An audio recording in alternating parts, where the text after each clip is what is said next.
রাজবাড়ীর গোয়ালন্দে নুরাল পাগলার মাজারে পুলিশের উপর হামলায় 11 জনকে গ্রেপ্তার করেছে পুলিশ। মাজারে মোতায়েন করা হয়েছে আইনশৃঙ্খলা বাহিনীর সদস্য। এদিকে ঘটনাস্থল পরিদর্শন করেছেন পুলিশের অতিরিক্ত ডিআইজি। তিনি জানিয়েছেন, মাজারকে কেন্দ্র করে যারা আইন ভেঙেছে তাদেরকে ধরা হবে। মেহেদী হাসানের তথ্য ও ছবিতে প্রতিবেদন। রাজবাড়ীতে নুরাল পাগলার মাজারে ভাঙচুর ও হামলার ঘটনায় প্রায় এক সপ্তাহ পর হত্যা মামলা হলো। সোমবার রাতে রাসেল মোল্লার বাবা আমজাদ মোল্লা মামলাটি করেন। এতে 4000 অজ্ঞাত ব্যক্তিকে আসামি করা হয়েছে। ফ্যালকন অ্যালুমিনিয়াম মাল্টিলেয়ার অ্যানোডাইজড হওয়ায় সম্পূর্ণ স্ক্র্যাচ প্রুফ। Falcon aluminium. আমরা তদন্ত সাপেক্ষে যারা এর সাথে জড়িত তাদেরকে আমরা সঠিক বিচার চাই। যে ধর্মেরই মানুষ হোক, একজন মানুষ তো যার যার ধর্মের একটা নৈতিক একটা দায়িত্ব আছে বা নৈতিক একটা কাজ আছে।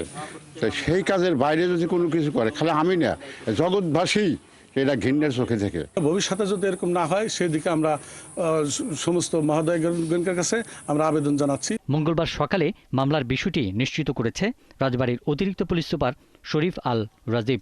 তিনি জানান, এরই মধ্যে এ মামলায় 2 জনকে আটক করা হয়েছে। তারা হলেন আব্দুল লতিফ ও আসলাম শেখ। আব্দুল লতিফ এলাকার একটি মসজিদের ইমাম। তো এই বিষয়ে বিস্তারিত তদন্ত চলছে। প্রতিটা অপরাধের এখানে মামলা হবে এবং যারা যারা জড়িত এবং এর পিছনে নেপথ্য নায়ক সবাইকে আইনের আওতায় আসতে হবে। এর আগে পুলিশের উপর হামলা ও সরকারি গাড়ি ভাঙচুরের ঘটনায় গত শুক্রবার গোয়ালন্দ ঘাট থানার এসআই সেলিমুল্লাহ মামলা করেন। 2 মামলায় এখন পর্যন্ত 18 জনকে গ্রেপ্তার করা হয়েছে।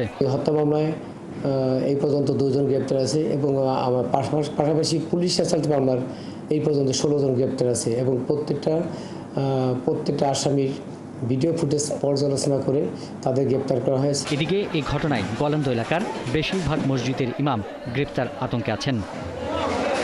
পিন্টু হাজং, 71।